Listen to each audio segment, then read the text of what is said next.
자, 이제 이 시간에는 우리 이제 강의에 들어가는데, 이번 시간은 인터제너레이션, 차세대를 세우는 시니어, 그래서 SENI에서 I에 해당하는데, 우리가 기본적으로 모든 사역이 시니어를 위한 사역이지만, 그러나 우리 시니어들만을 위한 사역이 아니라 우리 결국엔 이 믿음의 유산을 남기고 전하는 우리 미션이 있습니다. 그래서 이 미션을 어떻게 우리가 발전시킬 건가, 여기에 대해서 우리가 고민을 하면서 프로그램들도 만들어보고 했는데, 이 사역에는 여러 가지 여러분들에게 소개해드릴 부분이 있는데, 그래서 이 사역에 대한 강의는 강은자 전도사님 모셔가지고 우리 드릴 텐데요.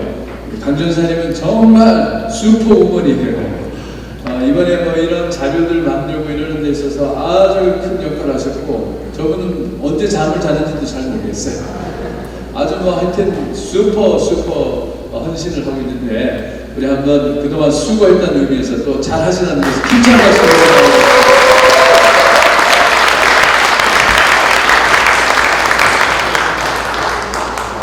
네, 저는 강의 시간에 잠을 잡니다. 자유롭게 주무셔도 되고요. 자, 대신에 이제 이 시간에 퀴즈가 있으니까는 잘 정신 집중하시고요. 제가 인터제너레이션 이 차세대와 어떻게 시니어 사역을 이끌어갈 수 있는 거에 대해서 작년부터 굉장히 관심을 갖기 시작했어요. 작년부터 관심을 갖기 시작한 이유가, 저도 아직 시니어는 아니거든요. 시니어가 아니기 때문에 시니어가 아닌 사역자로서 시니어를 보았을 때 제가 받는 축복이 너무도 많았어요. 시니어들이 말씀해 주시는 삶의 경륜과 지혜와 또 믿음, 이런 이야기들을 들으면서 우리 교회에 있는 많은 나와 같은 또래가 있고 젊은 세대가 있는데, 이 세대와 어떻게 하면 연결을 시켜주고 또 이분들의 이야기를 어떻게 하면 전해드릴 수 있을까, 이런 생각을 많이 했고요. 그다음에 한 번은 장례식에 갔는데 옆에 이제 장로님이 앉아 계세요. 장로님이 저한테 하시는 말씀이, 전도사님은 이렇게 젊으신데 왜 저희같이 늙은 사람하고 있으세요? 천안으로 가세요. 그러시더라고요. 예. 그러시면서 앞을 딱 보시면서, 내 장례식 때는 저 사진을 나는 저렇게 찍지 않을 거야 하면서 장례식 준비를 하시는 거예요. 그 순간 이어진 게, 곧 죽음을 준비는 하시고 계시지만 돈이라든지 물질적인 거는 남겨두고 가면 되지만, 이분들이 가버렸을 때 이분들이 정신적으로 가지고 있는 거는 우리가 아무것도 건질 수가 없는 거예요. 자, 그렇다면 이분들을 위해서 우리가 무언가를 해야 되겠다라는 생각이 처음 계기였고요. 그 다음에 또 한 가지 계기는, 저희가 이제 여기 말고 사랑의 어머니회가 있는데 그쪽에서 엄마밥 행사를 한 번 했었어요. 엄마밥을 한 이유가, 첫째는 애틀랜타에도 유학생들이 굉장히 많아요. 유학생들이 많고 또 명절 때 되면 이 친구들이 문을 닫고, 식당에 문을 닫았을 때 먹을 밥이 없다거나 아니면은 고향을 그리워하면서 본인들끼리 그냥 이렇게 모여있는 경우가 많았거든요. 그래서 우리가 따뜻한 엄마밥을 해주자 해서 3년 전에 엄마밥 행사를 했었거든요. 그때 청년들이 와서 밥을 먹는데, 진짜 그때 모인 엄마들이 눈물을 흘리면서 우리 아이들을 우리가 돌보지 않았구나 라는 말씀을 하셨어요. 그 두 가지가 계기가 돼서 저희 교회에서 멘토링 사역을 시작을 하게 된 게 2회가 지났습니다. 그래서 오늘은 여기 강의 내용에 있는 기본적인 내용을 좀 나누고요. 가능한 멘토링 사역이 어떻게 됐는지 이야기를 나누고요. 그 다음에 저희가 동영상도 준비했는데, 동영상은 아까 오카리나 앵콜곡 때문에 동영상 들 시간은 없어졌습니다. 네, 그래서 그 동영상을 보시고 싶은 분들은 일단 오리엔테이션에 또 멘토링 나잇에 대해서는 자세히 설명을 해드리고요. 지금은 전반적으로 한 20분 정도 시간이 저한테 주어졌습니다. 20분 내로 잠깐 말씀을 드릴게요. 제가 시니어 사역자로서 생각하는 우리들의 시니어는, 처음에 믿음의 유산을 남겨주는 시니어, 그 다음에 눈물로 기도하는 시니어, 그 다음 멋진 시니어, 저는 이렇게 정리를 합니다. 믿음의 유산을 남겨주는 시니어는 저희가 성경책에서 볼 수 있지만은 12, 저거 안 들어가겠네요. 네. 12돌을 길갈에 세우다. 여러분들 여호수아 4장 1절에서 8절 말씀에 나오죠. 그죠? 여호와가 여호수아에게 이스라엘 중에서 각 지파에서 한 사람씩 뽑은 12분한테 요단강에 가서 가운데로 들어가 너희 하나님 여호와의 궤 앞에 가서 돌 한 개씩을 가져다가 세우라고 말씀을 하세요. 예, 그 돌을 세우는 이유가 후에 자손들이 물었을 때, 그죠? 언약궤가 요단에서 물이 끊어져서 그 다음에 언약궤 갔을 때 물이 그쳐서 건넜던 그런 역사를 다 잊어버리는 세대들한테 우리가 어떻게 전수해 줄 수 있을까? 그래서 12돌을 길갈에 세우게 되었습니다. 결국 세대 간의 소통을 이루어주는 시니어들이 되어야 된다는 말씀을 하신 거고요. 그 다음에 디모데 후서 말씀을 보면 1장 5절에 이는 내 속에 거짓이 없는 믿음을 생각함이라. 이 믿음은 먼저 내 외조 로이스와 내 어머니 유니게 속에 있더니 내 속에도 있는 줄을 확신하노라. 네, 디모데의 어머니이신 유니게, 믿음의 어머님이시고요. 또 신앙의 유산을 계승시켜 주신 어머님이세요. 그리고 눈물의 기도를 드리는 어머님. 그래서 결국 저희 시니어들은 우리 교회에 있는 유치원 유아 아이들부터 장년층까지의 어머니가 되고 아버지가 되십니다. 이 부분이 굉장히 중요하다고 저는 생각을 해요. 네, 어머니로서 아버지로서 자녀들을 사랑하듯이 우리 교회에 있는 3030 차세대들 또는 유치원 아이들을 사랑해주고 그들한테 무언가를 남겨주어야 할 그런 사명감, 소명감을 가지셔야 할 때입니다. 예, 분명히 성경 말씀에서 그렇게 말씀을 하고 계세요. 그리고 또한 부모를 공경하는 교회를 만들면은 그 교회가 부흥입니다. 어제 잠깐 배다리 장로교회 목사님이 잠깐 그 말씀을 하시더라고요. 처음에 시니어들이 오셔가지고 시니어들을 보살피고 시니어들을 공경하다 보니까 그 시니어들이 그 자녀들을 데리고 와서 교회가 결국 부흥하게 됐다고 말씀을 해주시더라고요. 저는 저희가 시니어 사역자로서 시니어를 섬기고 시니어가 하나님 나라 가기 전까지 그 소명을 어떻게 다 할 수 있을까, 그 부분에 초점을 맞추는 것도 굉장히 중요하지만 이 시니어들이 젊은 세대와 어떻게 이어질 수 있을까, 그리고 젊은 세대들을 이끌어서 1세대가 가고 1.5세대, 2세대가 그 다음에 우리 교회를 이어나갈 때 이들이 어떻게 이어나게 만들어줄 수 있을까를 분명히 시니어 사역자들이 소명감을 가지고 이제는 연구를 하셔야 될 때입니다. 네. 그 다음에 매력적인 시니어가 되자 보시면은 믿음의 축복을 간증하는 시니어, 이 시대를 아는 시니어, 그리고 교회를 세우고 봉수하는 징검다리가 되어야 한다. 그래서 매력적인 시니어라는 말에서 저는 그 멘토링 나잇을 생각하게 되고요. 그 다음에 멘토링 나잇을 생각하면서 역시 멘토가 되어야 된다는 생각을 했습니다. 그래서 저희가 2년 전에 7020 멘토링 나잇을 했는데요. 여기서 70이라는 거는 70대 시니어를 얘기하고요. 20이라는 거는 청년들을 얘기합니다. 물론 30대도 있지만. 그래서 70, 20을 어떻게 한 자리에 모여줄까? 이 준비를 하면서 좀 전에 얘기했던 그 엄마밥 행사를 같이 접목을 시켰어요. 그래서 권사님들한테 우리 청년들 지금 유학생활 하면서 이민생활 하면서 우리들이 해줄 수 있는 건 없지만은 정말 따뜻한 엄마밥 한 번만 해주면 어떨까요? 라는 말씀을 드렸고 권사님들이 흔쾌히 밥 주문 해줘야죠 하고 이제 밥을 준비를 해주셨는데 그 중에 한 권사님이 옛날 생각이 나신 거예요.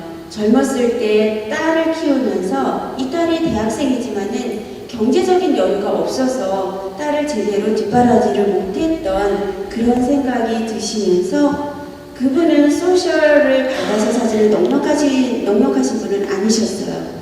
그분이 쌍리돈이죠. 1000불을 내놓으셨어요. 1000불을 내놓으시면서 이거를 보태서 같이 엄마밥을 해주세요 라고 말씀을 하시더라고요. 근데 그 돈을 가지고 저희가 밥을 할 수가 없어서 그러면 권사님 따님과 같은 상황에서 지금 대학생을 하는 분한테 저희가 장학금을 드리겠습니다. 그래서 장학금을 마련을 하게 됐는데요. 이 소문이 커져서 결국은 그 해에 4,000불이 모였어요. 그래서 500불씩 8명에게 장학금을 주고요. 거의 1,000불을 투자를 해서 200명의 음식을 해서 따뜻한 엄마밥을 줬고요.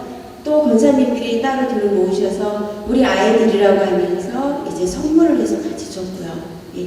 그 시간이 끝난 다음에 물론 우리가 얘기하는 멘토라는 단어와 저희가 했던 행사가 완전하게 매치되지는 않습니다. 여러분들이 아시겠지만 멘토라는 거는 1대1 멘토를 많이 생각하시죠. 내가 1년 동안 멘토가 돼서 그 사람이 그 분야의 전문가가 되고 나올 수 있도록 이끌어주는 게 멘토인데, 사실 멘토링 나이스라는 거랑 그 멘토랑은 약간 벗어난 점이 있는데요. 저희가 추구했던 거는 이 학생들이, 이 청년들이 시니어를 만나서 그들이 조금이라도 시니어를 이해할 수 있다라면, 그리고 시니어들이 청년을 만나서 청년들을 이해할 수 있다면, 서로가 서로를 알 수 있다면 그게 멘토가 아닐까라는 생각을 하게 되었습니다. 근데 사실 그 자리에 모였던 청년들이 끝나고 나서 저희들한테 큰 액자를 만들어 줬는데요. 거기 써 있는 말이, 저희는 청년들은 4부 예배를 드리거든요. 그럼 2시고요. 저희 시니어들은 2부 예배를 드리기 때문에 9시 반에서 12시 전에 다 가세요. 그러니까 만날 수 있는 시간들이 거의 없으세요. 근데 그 청년들이 딱 편지를 쓴 중에 우리 교회에 우리를 이렇게 사랑해주고 우리를 위해서 기도해주는 시니어들이 있었다라는 걸 몰랐습니다. 감사합니다. 열심히 하겠습니다. 그리고 또 어떤 청년은 저도 나중에 시니어가 되면 꼭 이렇게 하겠습니다. 네. 그런 편지를 보내왔습니다. 그걸 보면서 물론 처음에 우리가 사역을 시작하면서 프로그램을 시작할 때 100% 모든 사람들한테 칭찬을 받고 모든 사람이 잘했다라는 얘기를 하지 않거든요. 때로는 열심히 했지만은 이게 뭐야 하는 분들도 계세요. 완벽할 수는 없어요. 하지만 그 말을 한 학생은 이 멘토링 사역을 위해서 진정 크리스천 리더로서 자라날 것을 저희들은 믿어요. 그래서 그 누가 뭐라고 하더라도 하나님이 말씀하신 한 영혼이 귀하다고 하셨잖아요. 그런 청년이 일어나서 그 청년이 다시 시니어가 되면 똑같이 시니어로서 멘토가 돼서 청년들을 이끌어 나가는 문화가 된다라면은 저희 시니어들로서는 최선을 다했다고 생각합니다. 예, 그래서 멘토링이 있은 후에 그 다음에 저희가 생각했던 거는 진정한 멘토링이 나타나기 위해서는 시니어분들의 교육이 필요하다고 생각했습니다. 네. 아무나 멘토가 될 수 있는 건 아니거든요. 내가 50년을 살았다 그래서 내가 60년을 살았다 그래서 멘토가 될 수 있는 건 아니기 때문에 그 다음에는 리더 교육을 시키기 시작했는데요. 리더 교육을 시킬 때 처음에는 사실은 두려운 마음도 있었습니다. 왜냐하면은 참 시니어분들 중에는 정말 학력도 높으시고요. 또 경험도 많으시고 정말 훌륭하신 분들이 있는데 그런 분을 모셔다가 놓고 저희가 사역자라고는 하지만은 그분들 앞에서 이거는 이렇게 해주세요, 이렇게 해주세요 라고 말하는 게 처음에 굉장히 두렵기도 했는데요. 다행히 멘토링 나잇이라는 프로그램 한번 끝난 다음에 시니어분들이 생각이 바뀌셨어요. 저희가 말로써 강의장에 앉아서 세미나를 하고 이런 절차가 없어도 그 하나의 프로그램으로서 시니어들의 마음이 많이 바뀌셨습니다. 첫째는 우리들이 해야 할 일이 또 있었구나. 그리고 우리를 기다리는 사람이 있구나. 그들에게 있어서 우리는 어떤 사람이 되어야 할까? 라는 생각을 하기 시작하셨고요. 그런 것들이 서로 전파가 되면서 그 다음에 2회째는 이제는 권사회에서 스스로 멘토링 나잇은 저희 권사회 사역을 하겠습니다. 그래서 모든 비용과 모든 절차와 음식, 선물까지 권사님들이 조직을 하시고요. 권사님들이 재정팀을 만들고 식사당번을 만들고 선물팀을 만들어서 권사님들이 이 사역을 하시게 되었습니다. 1년 만에. 처음에는 저희가 이 사역을 하기 위해서 권사님들에 가서 이것 좀 해주세요. 또 샬롬에 가서 이것 좀 해주세요. 그렇게 부탁하는 입장이었는데요. 제2회 때는 권사님들 스스로, 장로님들 스스로 이거는 우리들의 사역입니다 하고 받아주셨고요. 저희 사역자로서 하는 일은 단지 프로그램을 만들어드리고 또 뭐 음향 영상을 만들어드리는 그런 일 정도로 그쳤고요. 이번이 3회째거든요. 3회가 되면서 또 하나의 변화는 이번에는 청년들 쪽에서 이번 멘토링 나잇은 예배를 같이 드리면서 저희가 기획을 해보겠습니다. 작년까지는 시니어분들이 저희를 초대하셨지만 올해는 저희가 시니어분들을 초대해서 예배를 드리는 사역을 하겠습니다. 3년 만에 이 변화되는 과정을 보면서 정말로 많이 힘든 것도 있었지만요. 그런 이야기를 듣고 3년 동안 변화가 되는 모습을 보면서 하나님이 원하시는 사역은 내가 하지 않아도 모든 사람들에 의해서 이루어진다는 걸 또 한 번 정말 감사하게 느끼게 되었습니다. 그래서 저희가 4월 30일 날 제3회 멘토링 나잇을 하는데요. 그동안 저희는 이 멘토링 나잇을 시작한 어떤 열매라고 생각을 합니다. 그래서 이것이 저는 멘토링 나잇이 사실 여기 오신 분들 중에 사이즈가 큰 교회는 1000명, 2000명의 성도가 있는 교회도 있고요. 때로는 40명, 50명의 시니어분들이 있는 교회도 있습니다. 하지만 멘토링 사역은 인원이 몇 명 있느냐, 또 차세대를 이어나가는 인터제너레이션은 성도수가 몇 명 있느냐, 시니어가 몇 분 계시느냐랑은 전혀 무관하다라는 걸 자신있게 말씀드릴 수 있어요. 시니어 한 분이 그 교회를 바꿀 수가 있고요. 청년 한 사람이 은혜를 받으면 그 교회가 부흥할 수가 있습니다. 따뜻한 엄마밥 하나로 청년들이 차세대 리더가 될 수가 있고요.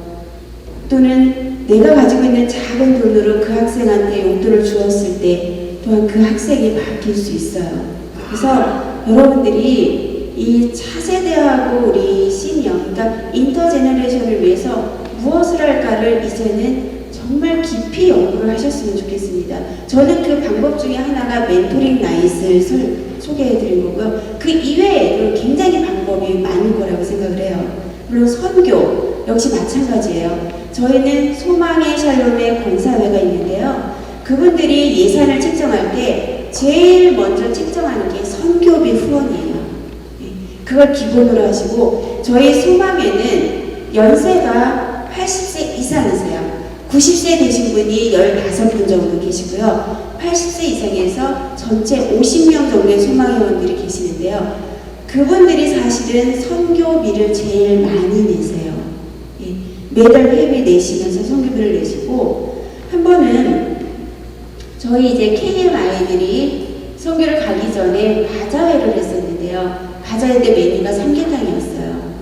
삼계탕이었는데 이제 판매를 막 하고 있는데 어느 한 88세 정도 되신 권사님이 오시더니 옆에 다가서 제 손을 딱 잡아요. 딱 잡으시더니 제가 해줄 수 있는 건 아무것도 없어요. 이거 못해 쓰세요. 하고 이제 손에다가 놓고 가세요. 그래서 권사님 감사합니다. 그러고 이제 손을 딱 폈어요. 그 안에 뭐가 있었을까요? 물론 돈이에요.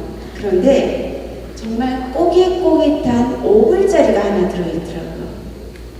그러니까 본인이 아껴두고 아꼈던 5불을 아이들 성교한다니까 내놓으신 거예요. 그런 것들을 보면서 이 시니어들이 차세대를 얼마나 생각하는데 차세대를 위해서 사역자들이 연결고리를 만들어주지 못하고 있었구나. 그 연결고리를 만들어주는 것은 사역자의 역할이지만 연결고리가 만들어진 다음에 모든 사역은 시니어와 청년이 하고 그 열매를 맺으시는 건 하나님이 맺으시는구나 저는 확신할 수 있었습니다. 그러니까 여러분들 꼭 돌아가셔서 여기 시니어분들 많으시고 30대 그렇죠? 사역자분들도 많으신데요. 꼭 돌아가셔가지고 이 사역에 대해서 깊이 연구를 해보셨으면 좋겠습니다. 방법은 굉장히 많아요. 첫날 저희 목사님이 김정 목사님이 시니어 사역에서 설명하셨을 때 세 번째가 창의성이었거든요. 창의성이 없으면은 하기 힘든 게 인터제너레이션 사역이라고 저는 생각합니다. 시니어를 이해를 해야 하지만은 차세대를 이해를 해야 되고요. 그것만으로 되는 게 아니라 두 사람을 이어줄 수 있는 고리를 각 교회의 시스템에 맞춰서 각 교회의 시니어들의 역량에 맞춰서도 각 교회에 있는 청년들이 어떤 그룹인가에 맞춰서 각 각자의 사역을 만들어내야지만 이게 이루어지는 사역이 인터제너레이션 사역입니다. 저희는 저희 나름대로 생각하고 또 저희 나름대로 필요한 사역을 만들어서 멘토링 사역을 만들었지만은 이 부분이 안 되는 곳에서는 단순하게 엄마밥 사역도 될 수가 있고요. 단순하게는 청년들을 초대하는 어떤 한 나잇을 만들어서 그들과 테이블에 앉아서 이야기하는 것만으로도 청년들은 큰 은혜를 받고요. 또 시니어분들이 가지고 있는 자산, 물질적인 게 아니라 이분들이 가지고 있는 경륜, 신앙, 또 지혜, 이 모든 거를 청년들한테 전해줄 수 있는 기회가 됩니다. 그래서 그 기회를 꼭 한번 만들어 주시고요. 나중에 어떤 기회를 만드셨는지, 어떤 사역을 만드셨는지 같이 연결돼서 또 공유하기를 바랍니다. 저 또한 4월 30일 날 멘토링 나잇이 끝나면 여러분들한테 모든 거를 다시 이메일로 보내드릴 거예요. 1회 때, 2회 때, 3회 때 저희들은 이렇게 변화되고 있습니다. 를 지속적으로 연결을 하려고 생각하고 있습니다. 네, 저기 죄송한데 파워포인트 좀 돌려주실래요? 네. 자, 그 다음에 이제 저희가 멘토링 나잇은 나중에 다시 한번 설명을 드리고요. 그 다음에 4번에 보면은 교회를 보수하는 느헤미야 펀드가 있습니다. 느헤미야는 무너진 성벽을 재건한 저승사죠. 느헤미야인데요. 저희가 느헤미야 펀드를 만들기 시작한 게 첫째는 이게 직접적인 계기가 됐는지는 확신하지 못하지만요. 팔순을 맞이하신 장로님이 계셨어요. 장로님이 계셨는데 팔순을 맞이해서 아는 지인들을 초대해서 식사를 대접을 하고 팔순 잔치를 했을 경우에 들어가는 비용을 의미 있게 써보자. 그래서 그 돈을 느헤미야 헌금으로 내주셨습니다.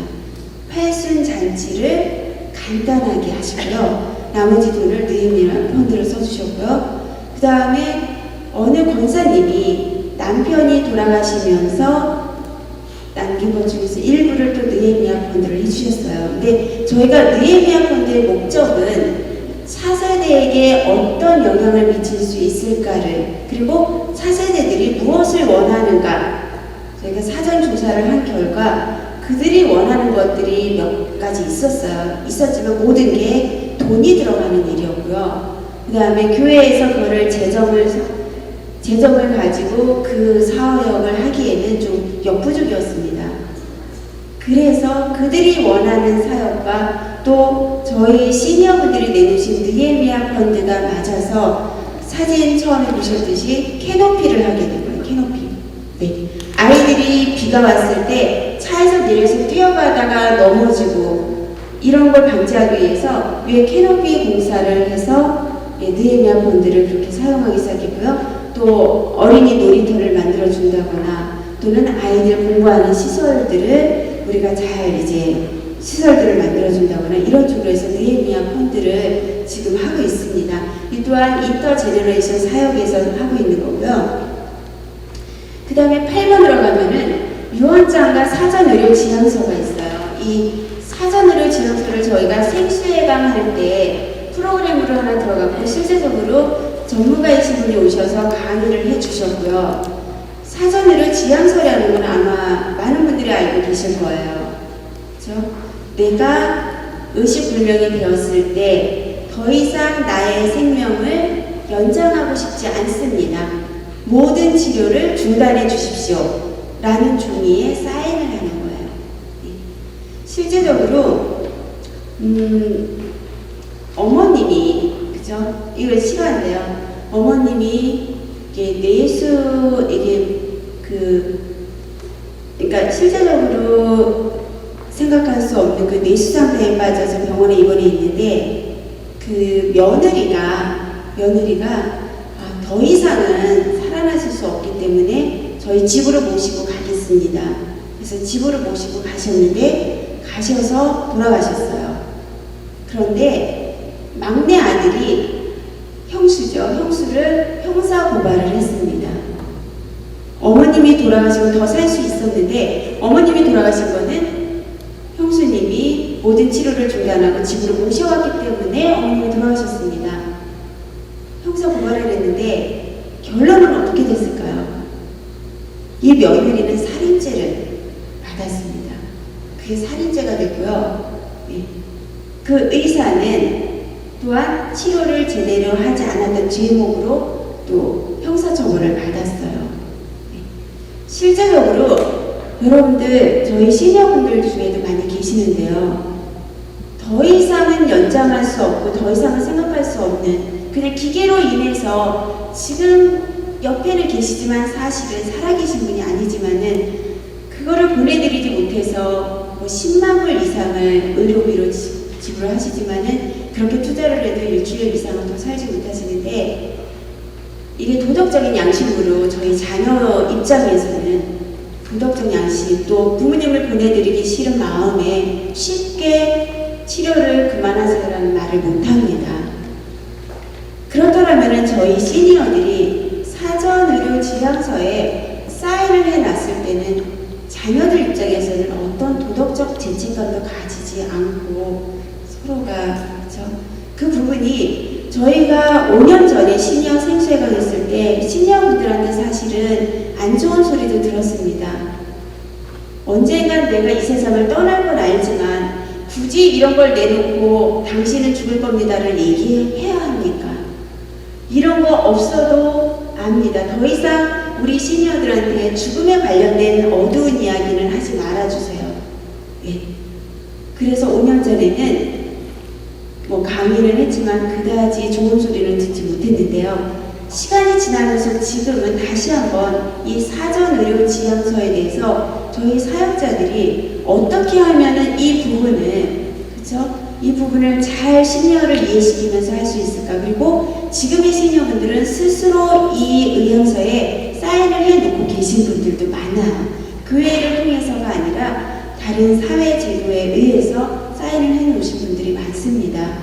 그렇기 때문에 사전의료 지향서에 대해서도 사역자로서 한번 고민을 하시고 자료가 필요하실 경우에는 요청을 하셔서 한 번쯤은 시도를 해보셨으면 합니다. 네. 그 다음에 마지막으로요. 시니어 멘토링 봉사단을 꿈꾸며 이 아이디어는 저희 이제 목사님으로부터 많은 이야기를 들으면서 지금 이제 빌드업하는 중인데요.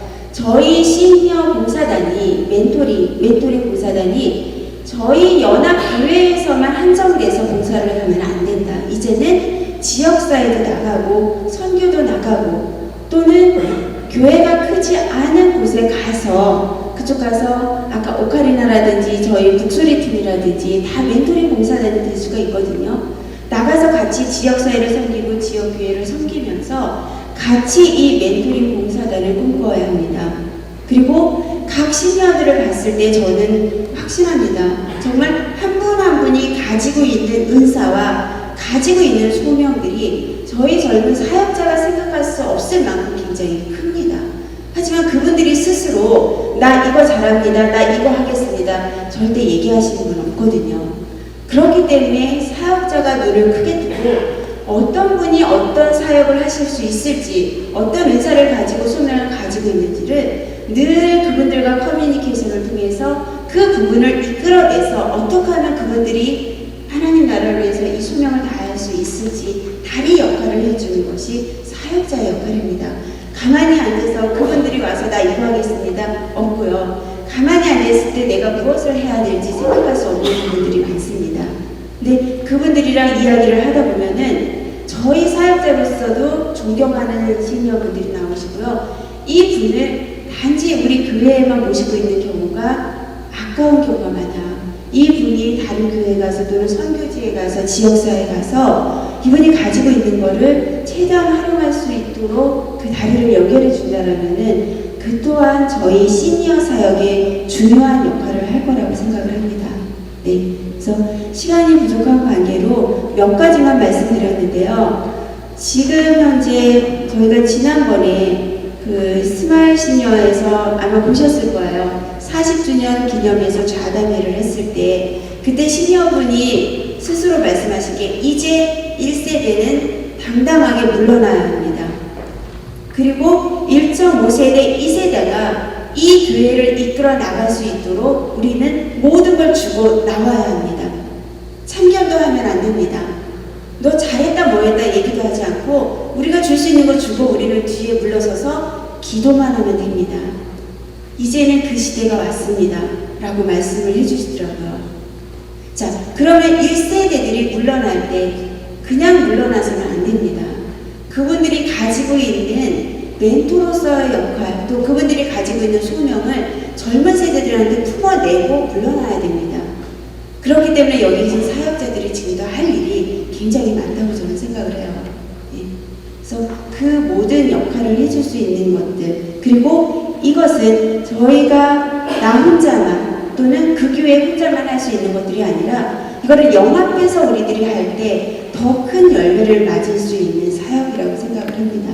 예. 그래서 여러분들 지금 책상 위에 저희가 스마일 시니어라는 소식지를 지금 놔뒀거든요. 다 한 권씩 있는데요. 이 스마일 시니어 소식지가 지금 현재 23호입니다. 23호. 2달에 한 번씩 발간이 되고요.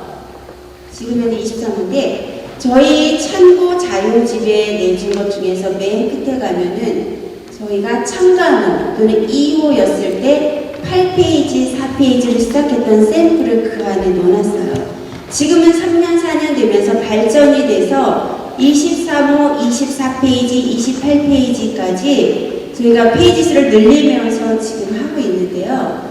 여러분들 이 사역은 정말 재정이 많이 들어간다 또는 글을 쓰는 사람이 있어야 된다, 디자인이 있어야 된다, 이 모든 것들을 생각하면 절대 할 수가 없어요. 정말 종이 한 장, 레러 용지 한 장이라도 우리들의 소식을 나누고 우리가 중보기도 해야 할 것, 또 교회의 소식들 이걸 적어서 시니어 분들한테 내주시면 되고요. 처음에 저희가 이 스마일 시니어 소식들을 낼 때 목표는 뭐였냐면은 저희 시니어 분들 예배 시간에 광고 듣습니다. 주보 받아서 읽어요. 하지만 주보의 글씨는 작고요. 광고는 한번 들으면은 흘러가기 때문에 도대체 교회에서 무슨 일이 있는지 점점 밖으로 나가게 돼요. 그거를 방지하기 위해서 저희가 처음에 소식지를 생각을 했습니다. 그래서 이 소식지에 시니어 간의 서로의 경조사도 알리고요. 또는 목사님이 어떤 사역을 계획하고 계시는지 글도 쓰시고 그 다음에 교회에서 어떤 사역이 일어나고 있는지 알려드리면서 함께 기도하고 교회 사역에 인벌브를 해야 된다는 취지로 8페이지 정도로 만들기 시작을 했는데요. 이게 지금은 24페이지가 됐고요. 3년 동안 23호까지 지금 나갔어요. 이 소식지를 기다리는 시니어분들 계시고요. 이 소식지를 통해서 이제는 우리 교회에 무슨 일이 있더라. 우리 교회에 어떤 일이 있을까 우리 같이 기도하자. 그리고 소식지는 계속 집에다 옆에 놔두시고 시간 날 때마다 들춰보시거든요.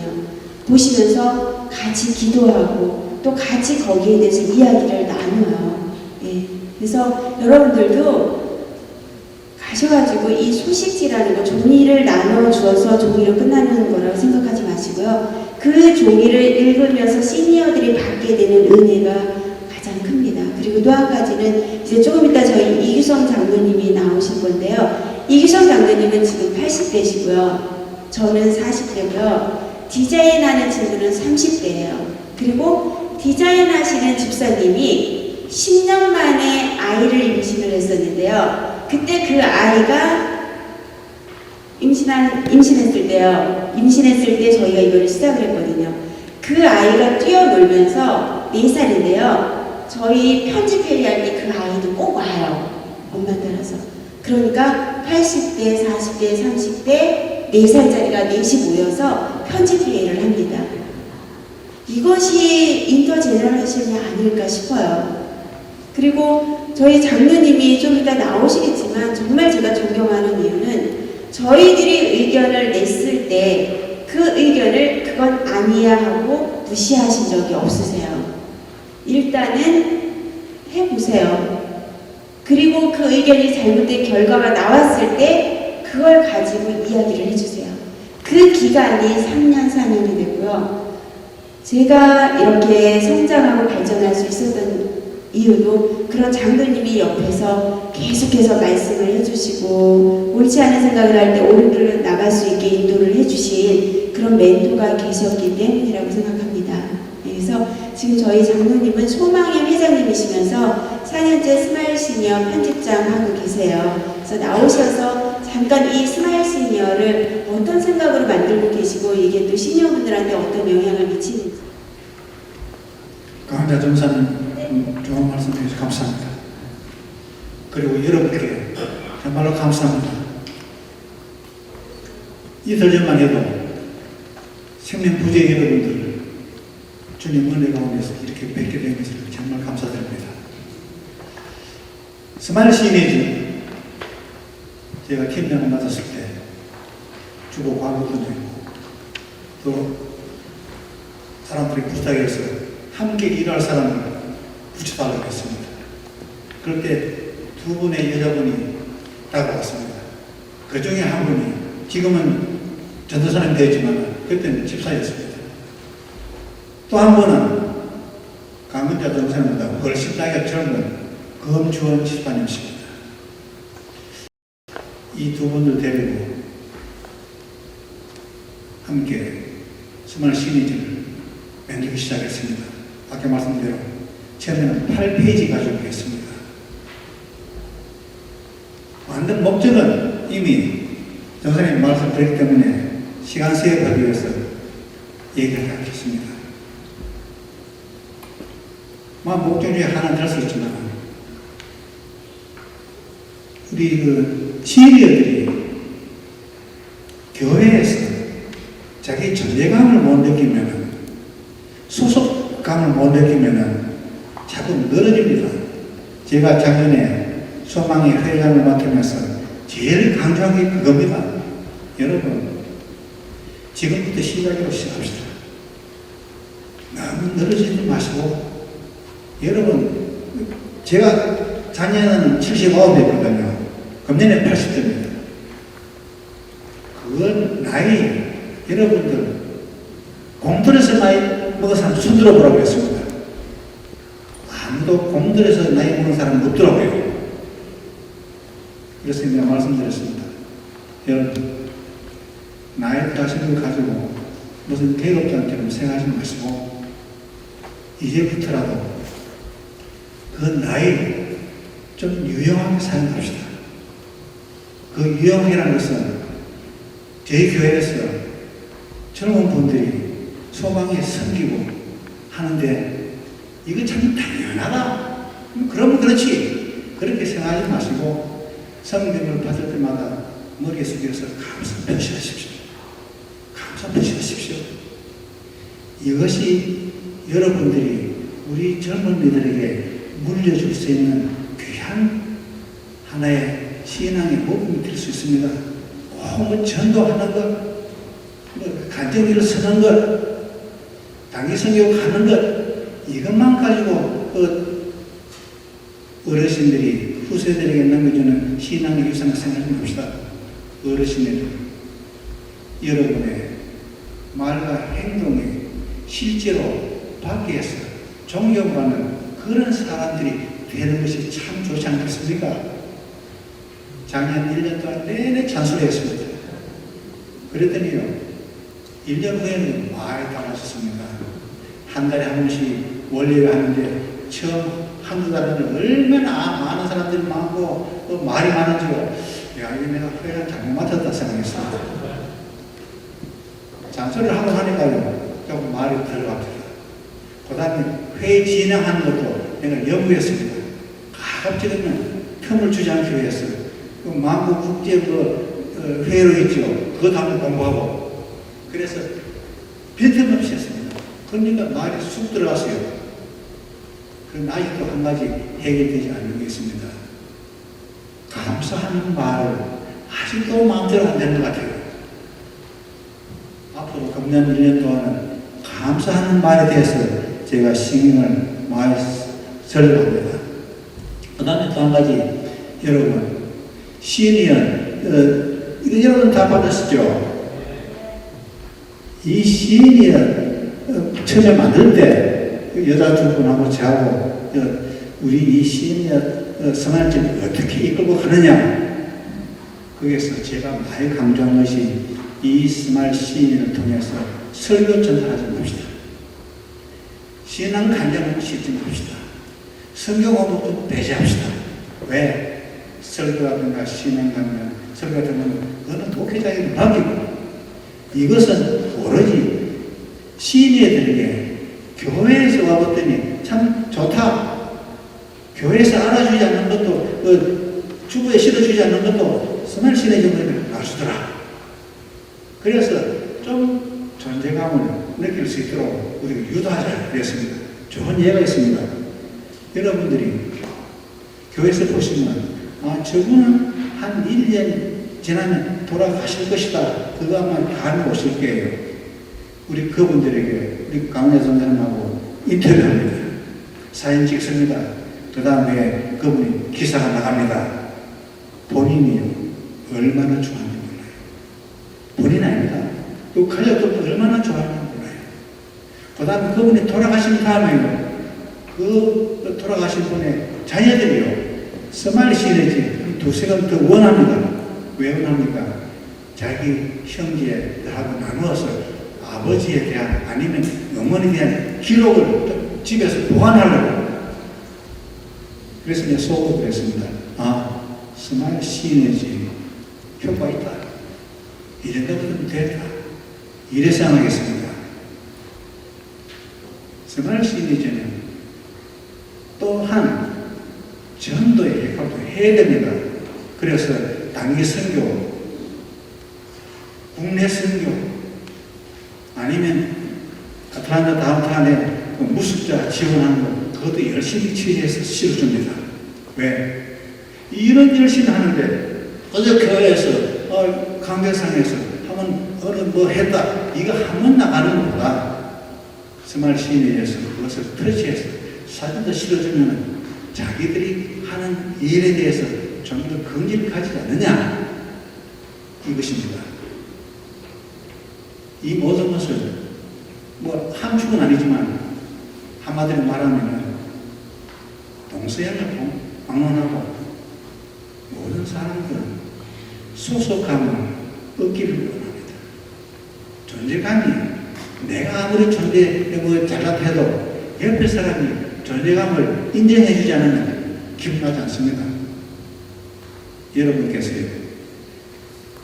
각교에 돌아가시 그렇게 하기를 여러분에게 간절히 부탁드리면서 제 조직 시간이 10분이기 때문에 그만 마치겠습니다.